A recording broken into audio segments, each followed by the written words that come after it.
Welcome back, Honors. Welcome back to it. Welcome back to your flip about ancient archaic Greece, right? So we left off in class today talking about, in a fantastic class, by the way. You guys were killing it. I was super, super impressed with how much y'all knew about so many interesting things, like the Iliad and the Odyssey and all these other stuff that we were talking about. We reviewed the Mycenaeans and the Dark Ages and Homer, and now he's like blind. I don't know why I'm doing this with my face. But like big thing is that we also then talked about the similarities, or some of the early similarities between the archaic Greeks and some of the and their counterparts, right? So Athens and Sparta, remember, during the archaic period, are going to be rising up into their prominent roles, and their cultures are going to be developing, and all these other different things are going to be happening.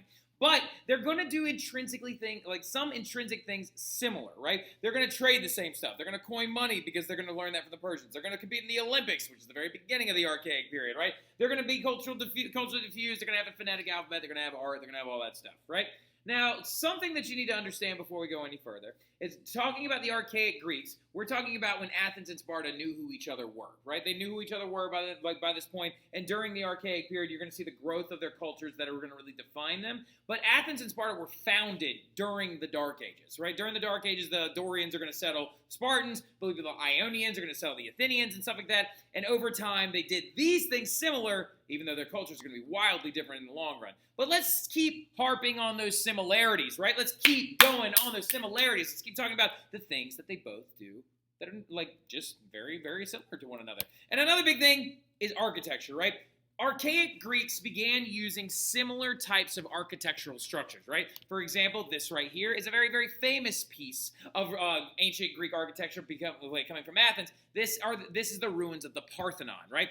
Parthenon. Say Parthenon. Parthenon. Parthenon. The Parthenon. The Parthenon's very important. Literally, there's two buildings in our nation's capital that are designed based off the Parthenon, right? The White House porch, or the White House area, and then also the Lincoln Memorial, right? With the columns and the pediments and stuff like that. And speaking of columns, there are three distinct types of columns that Greeks did and used the exact same way. And it's very important to actually know what they are. We're going to move over here to my whiteboard because we're going to draw them in your notes, right? Now, for any of you who have taken the majestic Mr. Broussard's class for his art survey, his fine arts survey and stuff like that. Also, he's just a great band teacher and stuff like that, all in all. If you've actually been with him or around him, he knows these things, which is very, very important, right? So we're going to talk about these columns real quick. So the different types of columns are going to come into play, and archaic Greeks are going to be basically constructing very, very similar types of columns, right? Now, columns, of course, are like a pediment or a structure with a pediment on top, that holds up a pediment, right? It's a very long column. You might have one in your house and stuff like that, but it's used to structurally hold up a roof.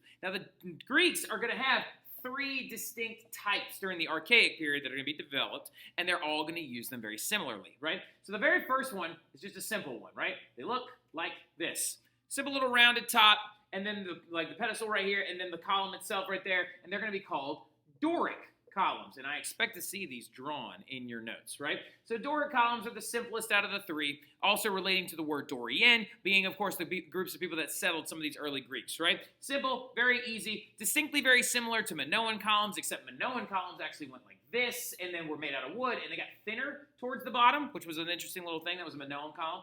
Dorics then came after it, but that's not one of our three main types. This is one of our three main types. The next ones, which you can see all over the place in Disney's Hercules, like you can see it on his chest and stuff like that, these little swirls, it's because they're called Ionic swirls, right? This is an Ionic style column, and it uses these little oop-de-doos on the side to help hold up that roof and stuff like that. So an Ionic column is a big one as well. Then the hardest one to draw out of all of them has a base head like top like this, and then it's got these ferns that look like they're growing out of the top, right? It looks like there are leaves that are growing out of the top of it, and they're very, very fancy and very, very ornate. And then the column comes down, and then bang, looks like that. Those are called Corinthian columns, right? And archaic Greeks developed buildings and columns that looks like a snow shovel. That's really ugly. I apologize. You might want to go look up a Corinthian column so you can see it a little bit better. So actually, how about I do it for you real fast? We'll look up a Corinthian column so you can see it a little bit better. And then you can draw it on your ends, because we all know that some of y'all really, really like to draw, right? I bet Anya's right there being like, oh, I'm going to draw a cockroach and also one of these columns. So a Corinthian column looks like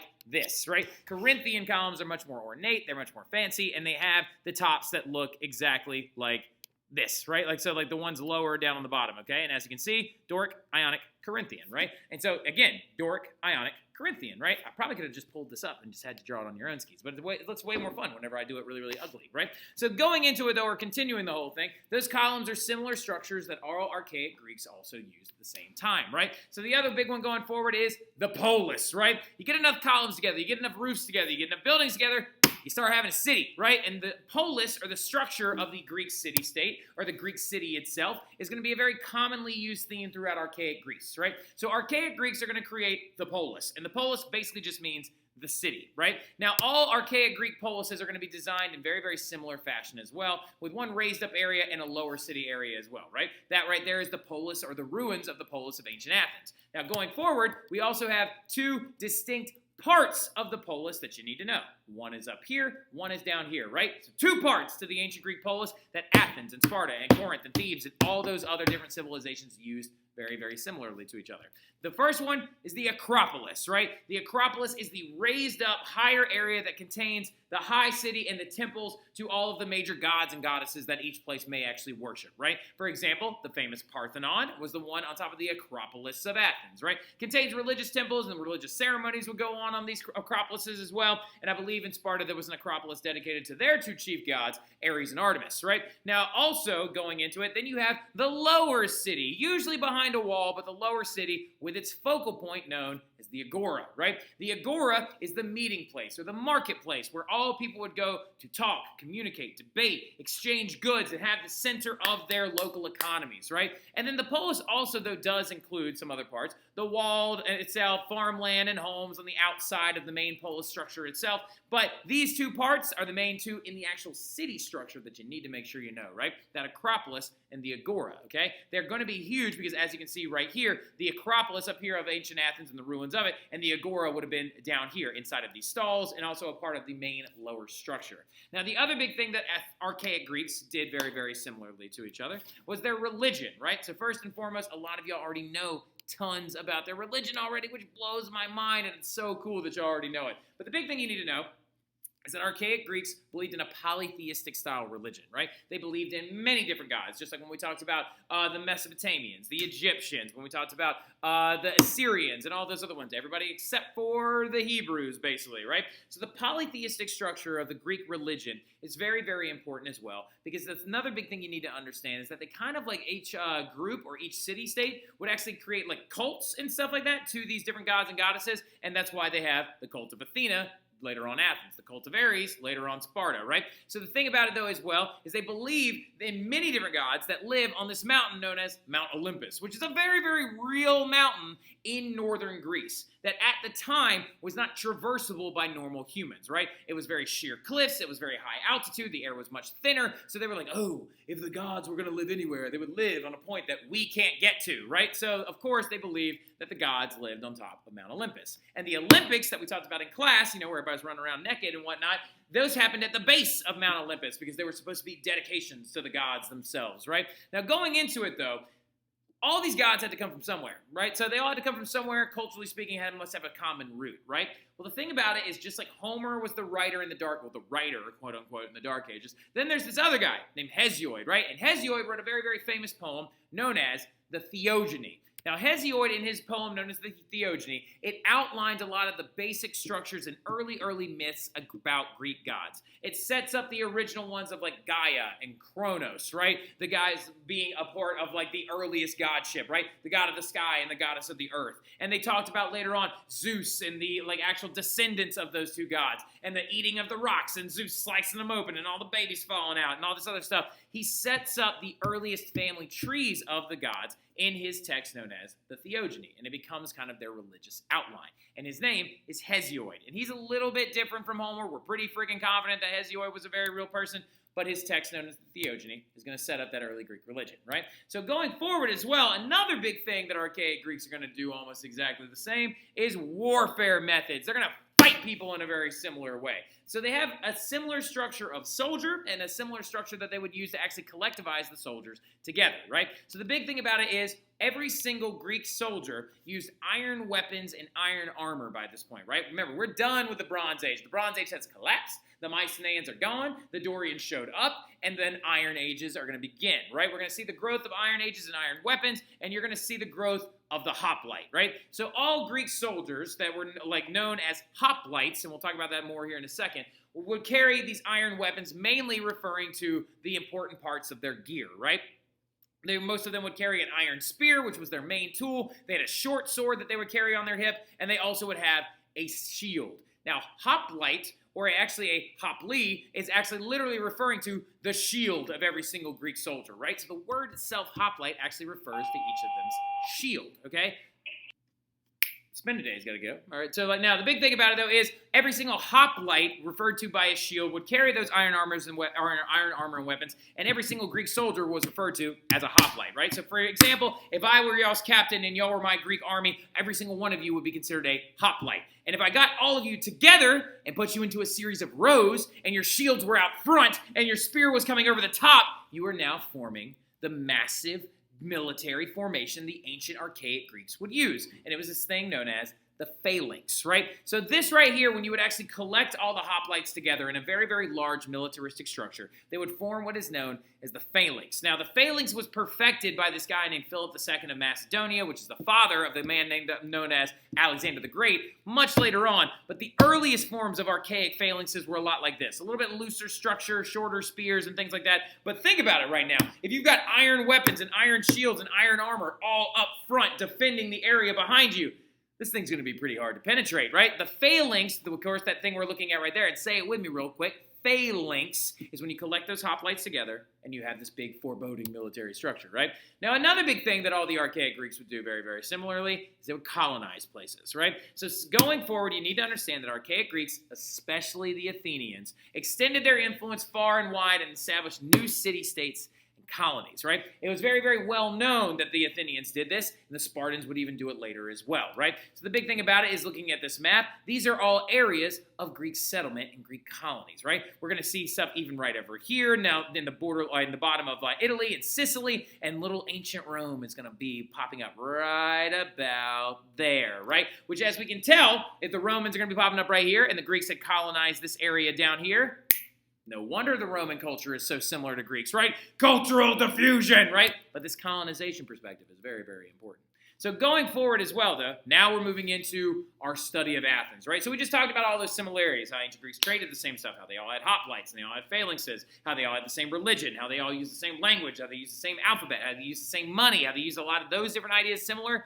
But now we're getting into the stark, different contrasts of the Athenians and the Spartans. And we're going to start off with Athens first, right? Mainly just because I like to talk about Sparta in class a lot, right? So, now the big thing about it, though, is ancient Athens, which was founded right here over off of the side of Peloponnese, right? So Peloponnese is here, the mainland area of Greece. Over here to this area right here, almost a straight shot down to Crete, is where Athens would be founded, right? They were founded near a natural harbor, and they actually had very easy access to a lot of the islands in front of them, right? This is going to affect their culture going forward, okay?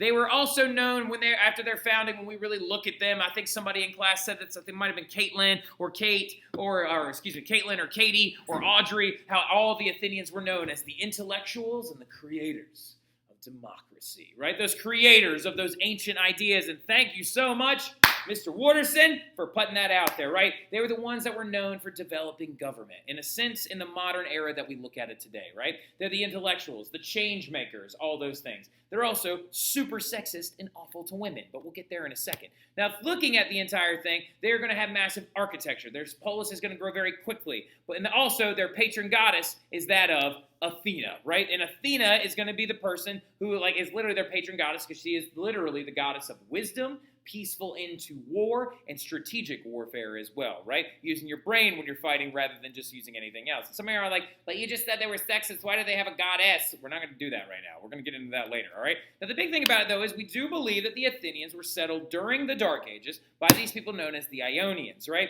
Now, the Ionians, I'm putting that on there in quotes just because the thing about it is that a lot of the Athenians don't want to admit that they're settled by the Dorians, the same people that couldn't read and write and stuff like that caused the Dark Ages. But we won't get into that too much, but it kind of shows us a little bit of Athenian personality, right? The idea that, like, oh, we couldn't be settled by the Dorians because they're not smart. Like, so now the big thing about it, though, going into it as well, is yes, they may have been settled by the Dorians or the Ionians, but that's not the important part. As the settlement grew, this is the important part.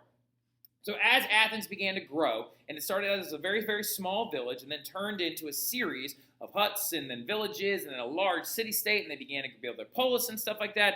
As it grew, it turned into what's known as an aristocracy, which is ruled by the wealthy, right? Because we talked about this. And one of the elements of a civilization is the differentiation of social class, which is so depressing that, like, it's a human condition to be like, I'm rich and you're poor, right? But what happened in early Athens is there was a decent amount of farmland outside of early Athens, and there was a heavy amount of things being grown, right? Particularly olives and grains and some grapes and things like that. And the early Athenians that are there are going to start actually trading with some of the other islands and stuff like that. And what's going to happen is you're going to see the growth of a very wealthy class, right? And as this wealthy class began to move up in society, this wealthy class became known as what you would refer to as aristocrats, right? Aristocrats, or the owners of land, who then forced other people to work on their land and farm while they made most of the money off of it, right? So these aristocrats would then get together and decide how those people on their land should do their lives and the rules and laws that they should live by. This is what's known as an aristocracy. It's that rule by the wealthy class. But wait a minute, Mr. Terry, says Elena from the back of the class.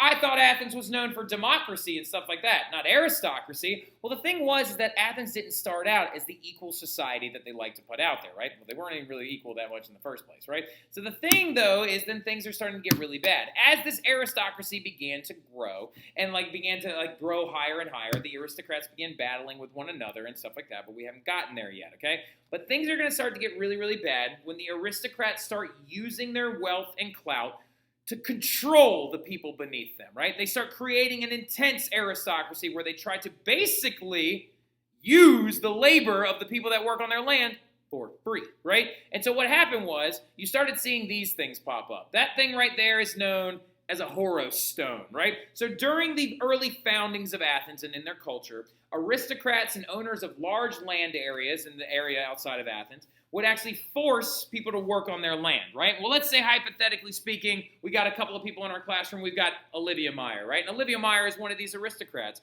and she is forcing Sydney Nuss to work on her land, right? Well, Sydney comes up to Olivia and is like, well, Olivia, look, my family is dying. We're starving. We need to keep some of this food for ourselves. I know you want to sell it and make more money off of it, Olivia, but I need some of this, and I also need some tools, right? Olivia would be like, fine, you can have those things. You can have that stuff. But I'm going to put a stone outside of your house that has everything you owe me chiseled into it. So a living visualization of the debt that Olivia has now put upon Sydney to force her to keep working. What does this sound like, class? Oh, a thing called slavery, right? Because she's basically indentured herself into paying off this debt before she can never leave, right? This literally is known as debt slavery. So the aristocracy of Athens starts getting out of control when they start using their clout and influence to put poorer people into debt slavery. And as the aristocrats began fighting each other for power, because let's be honest, do people share power effectively? No, they do not, right? So as Olivia begins battling with people like Haley Ruther and Megan Wolf, by the way, good job, student of the month, big stuff. They start actually battling for control with each other and stuff like that.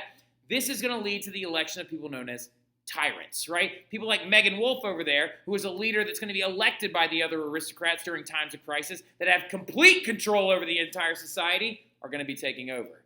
Big thing that we're noticing here really quickly is two things. One, aristocrats are electing people. That means we have elements of democracy. There's voting going on here, right? But second of all, we're noticing an unfair society because who was and was not allowed to vote? Now, how was voting done? who could vote, right? Well, only the people that could vote were the aristocrats, right? They were the only ones allowed to vote. And the earliest way that voting was done in Athens to pick these tyrants was by a series of hand raising, right? Like they would literally go into big areas where all like Olivia and Megan and Haley would all get together, and all the other aristocrats that were wealthy and were debt slaving everybody, all the people like us that were down on the bottom, the poor people working for these aristocrats, would be like, all right, who should become our new tyrant? And then everybody would pick somebody and then vote by raising their hand, right? So this is starting the voting culture of Athens when these aristocrats came along and were ruling as an aristocracy. But as we can see, we're seeing the seeds of democracy growing in ancient Athens, right? And then enter in a man that was elected by the aristocrats, Solon, the great reformer. Solon, elected Archon of Athens. By the way, Archon is the way you would consider like president, right? So what basically ended up happening in this sense is as Athens culture began to grow and grow and grow, and tyrants were seizing control and stuff like that, Athenians and their aristocrats decided to create these people known as archons, right? They're kind of like nomarchs in ancient Egypt. They were people that were elected to rule over certain sectors of Athenian society. And so an archon in Athens had one of three roles. There was a religious archon, there was a wartime archon, and then there was a government archon, right? Well, Solon was elected the government archon in 594 BC. And he comes in after being elected by the other aristocrats, and he was like, joke's on y'all. You have too much power, right? He comes in and decides to create a series of sweeping reforms that will actually make him known as the father of modern-day government, right? His forms come in and he standardizes currency and makes it so money is all the uniform weights and measures. He outlaws debt slavery, and he's like, no longer will people like Olivia enslave people like Sydney for the things that they own and stuff like that. He canceled everybody's debt. He had the Horos stones destroyed and outlawed. And he also extended citizenship to more people outside of how much money they made, right? Now, this is a big thing. He also made it so citizens of Athens could now vote in elections.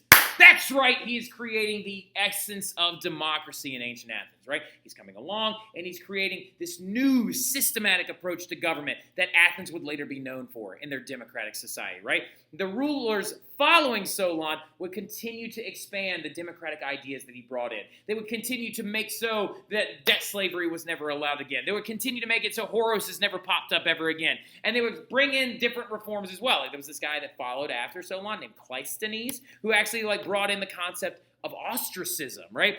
So Solon, with his big reforms, got the ball rolling, right? Got the ball rolling in the right direction. And what would happen is, basically, we all know that Olivia's a terrible person because she was a debt slaving everybody and stuff like that. So we could all get together as citizens of Athens and be like, would we like to vote to ostracize Olivia, right?